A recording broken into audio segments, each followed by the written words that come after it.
gjatë postimeve të këtyre ditëve që kanë bërë në rrjetet e mia sociale për pjesën që pronar shqiptar punsojnë personat e ardhur nga Shqipëria me llotarinë amerikane dhe mundohen të shfrytëzojnë sa më shumë që të përfitojnë nga ata, ka marrë shumë mesazhe nga pronar shqiptar që kanë punësuar këta lloj personash, që kanë ardhur me llotarinë amerikane.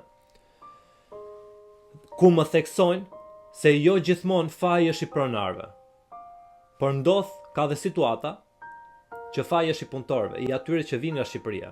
Jam shumë dakord deri këtu, por problemi është që ti që do e marrësh në punë këtë person, nuk do e marrësh për gjuna. Nuk do e ndihmosh dhe t'ja japësh lekët falas. Qyl. Ai do bëj punën dhe ti do e paguash për punën që do bëj. Dhe problemi qëndron këtu. Për të mos pasur një fund të keq me këta persona, ti e shikon shumë mirë nëse ky person është i aftë, nëse ky person ta kryen punën apo jo. Nëse nuk ta kryen punën, është shumë e thjeshtë. Mos e merr në punë.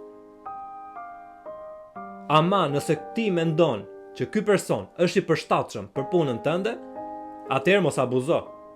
Mos u mundo të përfitosh nga ky person për shkak se nuk ka informacionin e duhur se si funksionojnë punët dhe benefitet dhe gjitha me radhë në Amerikë. Jam shumë dakord që ka shumë persona në Shqipëri që janë mësuar pa punë, që nuk din kulturë pune, që nuk din të ndërtojnë marrëdhënie në punë me kolegët, nuk din të punojnë në grup e tjera me radhë. Është shumë e thjeshtë mos i merr në punë.